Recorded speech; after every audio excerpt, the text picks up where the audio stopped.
जय गुरु जी। समय संस्कार या समयाचार की दीक्षा की विधि।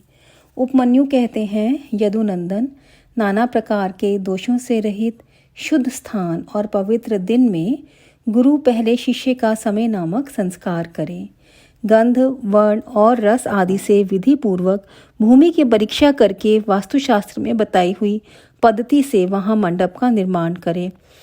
मंडप के बीच में वेदी बनाकर 8 दिशाओं में छोटे छोटे कुंड बनाएं। फिर ईशान कोण में या पश्चिम दिशा में प्रधान कुंड का निर्माण करें। एक ही प्रधान कुंड बनाकर चंदोवा, ध्वज तथा अनेक प्रकार की बहुसंख्यक मालाओं से उनको सजाएं। तत्पश्चात वेदी के मध्य भाग में जो शुभ लक्षणों से युक्त मंडप बनाएं। लाल रंग के सुवर्ण आदि के चूर्ण से वह मंडल बनाना चाहिए। मंडल ऐसा हो कि उसमें ईश्वर का आवाहन किया जा सके। निर्धन मनुष्य सिंदूर या अग्नि या तिन्नी के चावल के चूर्ण से मंडल बनाए। उस मंडप में 1 या 2 हाथ का श्वेत या लाल कमल बनाए। 1 हाथ के कमल की कर्णिका 8 उंगल की होनी चाहिए। उसके केसर 4 उंगल में हो और शेष भाग में अष्टदल आदि की कल्पना करे। 2 हाथ के कमल की कर्णिका आदि 1 हाथ वाले से दुगनी होनी चाहिए। उक्त वेदी या मंडप के ईशान कोण में पुनः एक वेदी पर 1 हाथ या आधे हाथ का मंडल बनाएं और उसे शोभाजनक सामग्रियों से सुशोभित करें। तत्पश्चात धान, चावल, सरसों, तिल, फूल और कुशा से उस मंडल को आच्छादित करके उसके ऊपर शुभ लक्षण से युक्त शिव कलश की स्थापना करें। वह कलश सोना, चांदी, तांबा अथवा मिट्टी का होना चाहिए। उस पर गंध, पुष्प, अक्षत, कुश और दुर्वाकुर रखे और जाए। उसके कंठ में सफ़ेद सूत लपटा जाए और उसे 2 नूतन वस्त्रों से आच्छादित किया जाए। उसमें शुद्ध जल भर दिया जाए। कलश में 1 मुट्ठा कुश अग्रभाग ऊपर की ओर करके डाला जाए। सुवर्ण आदि द्रव्य छोड़ा जाए और उस कलश को ऊपर से ढक दिया जाए। उस आसन रूप कमल के उत्तर दल में सूत्र आदि के बिना झारी या गडुआ, वर्धनी, विशिष्ट जल पात्र, शंख, चक्र और कमल दल आदि सब सामग्री संग्रह करके रखें। उक्त आसन मंडल के अग्रभाग में चंदन मिश्रित जल से भरी हुई वर्धनी अस्त्र राज के लिए रखें। फिर मंडल के पूर्व भाग में पूर्ववत मंत्र युक्त कलश की स्थापना करके शिव की विधि पूर्वक महापूजा आरंभ करें। समुद्र या नदी के किनारे, गौशाला में, पर्वत के शिखर पर, देवालय में अथवा घर में या किसी भी मनोहर स्थान में मंडप आदि की रचना के बिना पूर्वोक्त सब कार्य करें।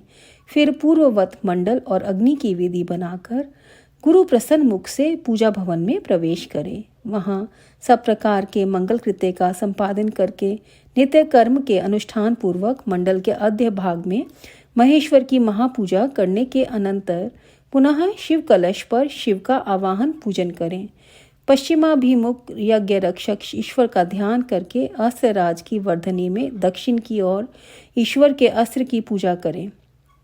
फिर मंत्र युक्त कलश में मंत्र तथा मुद्रा आदि का न्यास करके मंत्र विशारद गुरु मंत्र याग करें।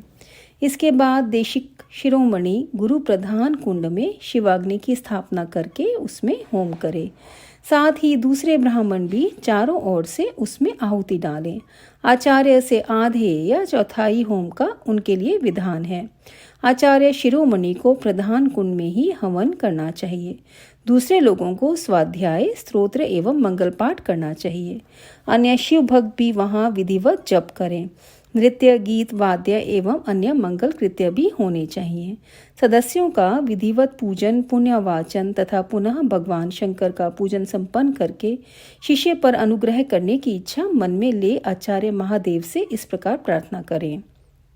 प्रसीद देवदेवेश देहमाविश्य मामकम विमोचयैनम विश्वेश घृणया च घृणानिधे। देव देवेश्वर प्रसन्न होइए। विश्वनाथ दयानिधे, मेरे शरीर में प्रवेश करके आप कृपा पूर्वक इस शिष्य को बंधन मुक्त कराएं। तदंतर मैं ऐसा ही करूंगा। इस प्रकार इष्ट देव की अनुमति पाकर गुरु उस शिष्य को जिसने उपवास किया हो या हविष्य भोजन किया हो अपने निकट बुलाए। वह शिष्य एक समय भोजन करने वाला और विरक्त हो, स्नान करके प्रातःकाल का कृत्य पूरा कर चुका हो, मंगल कार्य का संपादन करके प्रणव का जप और महादेव जी का ध्यान कर रहा हो। उसे पश्चिम या दक्षिण द्वार के सामने मंडल में कुश के आसन पर उत्तर की ओर मुख करके उठाए और गुरु स्वयं पूर्व की ओर मुख करके खड़ा रहे। शिष्य ऊपर की ओर मुंह करके हाथ जोड़ ले। गुरु प्रोक्षणी के जल से शिष्य का प्रोक्षण करके उसे मस्तक पर अस्त्र मुद्रा द्वारा फूल फेंक कर मारे। फिर अभिमंत्रित नूतन वस्त्र आधे दुपट्टे से उसकी आंख बांध दे। इसके बाद शिष्य को दरवाजे से मंडल के भीतर प्रवेश कराए। शिष्य भी गुरु से प्रेरित हो शंकर जी की 3 बार प्रदक्षिणा करे। इसके बाद प्रभु को सुवर्ण मिश्रित पुष्पांजलि चढ़ाकर पूर्व या उत्तर की ओर मुख करके पृथ्वी पर दंड की भांति गिरकर साष्टांग प्रणाम करें। तदंतर मूल मंत्र से गुरु शिष्य का प्रोक्षण करके पूर्ववत अस्त्र मंत्र के द्वारा उसके मस्तक पर फूल से ताड़न करने के पश्चात नेत्र बंधन खोल दे। शिष्य पुनः मंडल की ओर देखकर हाथ जोड़ प्रभु को प्रणाम करे। इसके बाद शिव स्वरूप आचार्य शिष्य को मंडल के दक्षिण अपने बाएं भाग में कुश के आसन पर बिठाए और महादेव जी की आराधना करके उसके मस्तक पर शिव का वरद हाथ रखे। मैं शिव हूँ, इस अभिमान से युक्त गुरु शिव के तेज से संपन्न अपने हाथ को शिष्य के मस्तक पर रखें और शिव मंत्र का उच्चारण करें। उसी हाथ से वह शिष्य के संपूर्ण अंगों का स्पर्श करे। शिष्य भी आचार्य रूप में उपस्थित हुए ईश्वर को पृथ्वी पर गिरकर साष्टांग प्रणाम करे। तदंतर जब शिष्य शिवाग्नि में महादेव जी की विधिवत पूजा करके 3 आहुति दे ले, तब गुरु पुनः पूर्ववत शिष्य को अपने पास बिठा ले। कुशों के अग्रभाग से उसका स्पर्श करते हुए विद्या या मंत्र द्वारा अपने आप को उसके भीतर आविष्ट करे। तत्पश्चात महादेव जी को प्रणाम करके नाड़ी संधान करे। फिर शिव शास्त्र में बताए हुए मार्ग से प्राण का निष्क्रमण करके शिष्य के शरीर में प्रवेश की भावना करे। साथ ही मंत्रों का तर्पण भी करे। मूल मंत्र के तर्पण के लिए उसी के उच्चारण पूर्वक 10 आहुतियां देनी चाहिए। फिर अंगों के तर्पण के लिए अंग मंत्रों द्वारा ही क्रमशः 3 आहुतियां दें। इसके बाद पूर्ण आहुति देकर मंत्र वेता गुरु प्रायश्चित के निमित्त मूल मंत्र से पुनः 10 आहुतियां अग्नि में डालें। फिर देवेश्वर शिव का पूजन करके सम्यक आचमन और हवन करने के पश्चात यथोचित रीति से जातितः वैश्य का उद्धार करें। भावना द्वारा उसके वैश्यत्व को निकालकर उसमें क्षत्रिय तप की उत्पत्ति करें। फिर इसी तरह क्षत्रिय का भी उद्धार करके गुरु उसमें ब्राह्मणत्व की उद्भावना करे। वैश्य से क्षत्रिय, क्षत्रिय से ब्राह्मण।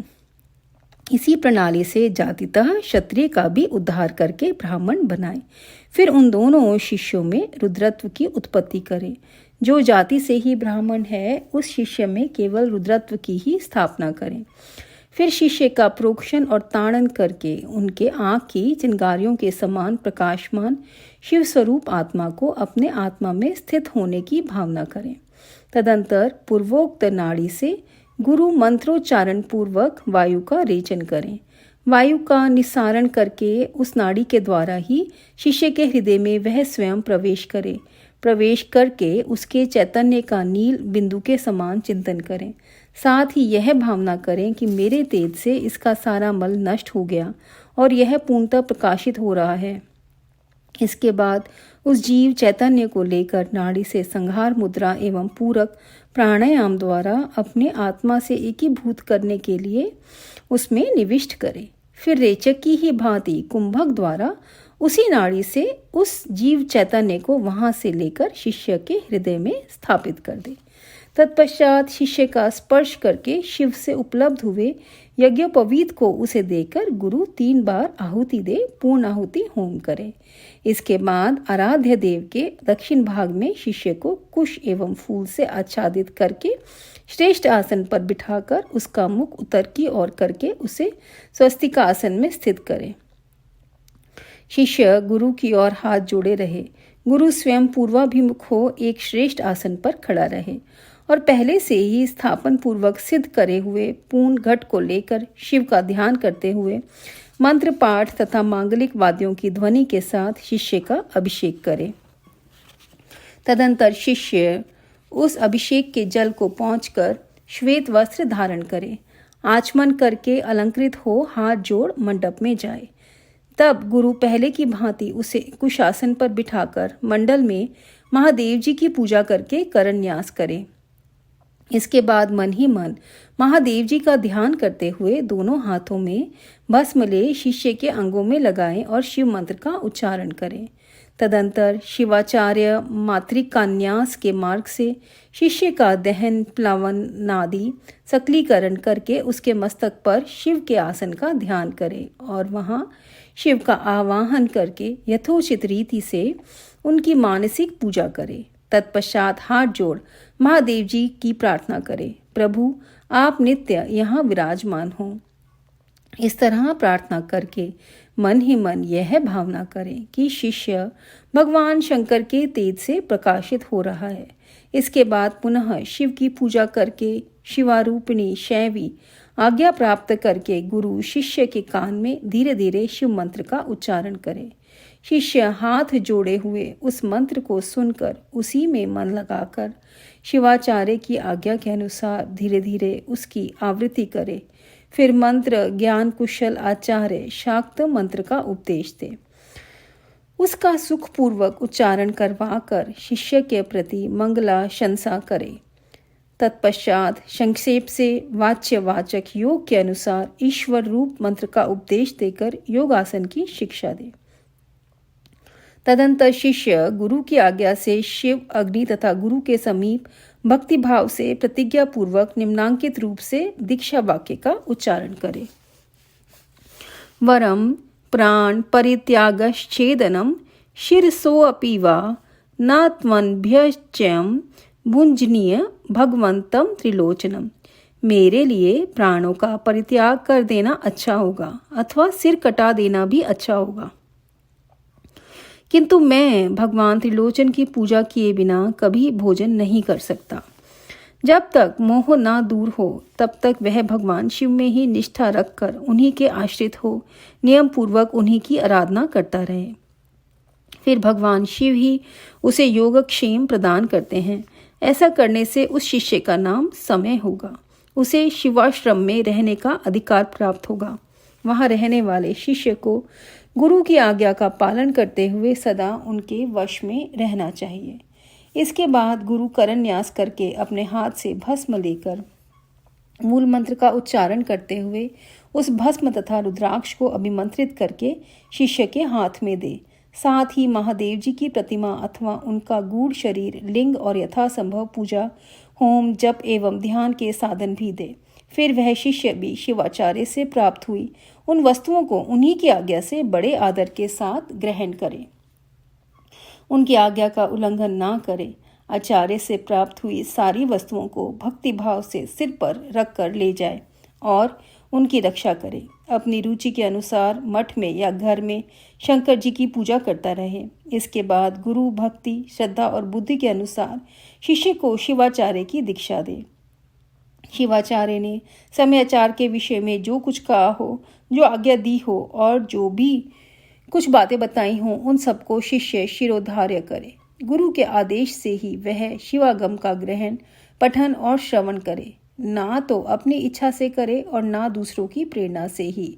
इस प्रकार मैंने संक्षेप से सम्याख्य संस्कार समयाचार की दीक्षा का वर्णन किया है। यह मनुष्य को साक्षात शिवधाम की प्राप्ति कराने के लिए सबसे उत्तम साधन है। आज का पठन यहीं पे संपूर्ण करते हैं संगत जी। बहुत बहुत शुक्राना गुरु जी का कि उन्होंने हमारे लिए सब चीज़ें इतनी आसान कर दी हैं। शुक्राना गुरु जी। ओम नमः शिवाय, शिव जी सदा सहाय। ओम नमः शिवाय, शिव जी सदा सहाय। जय गुरु जी।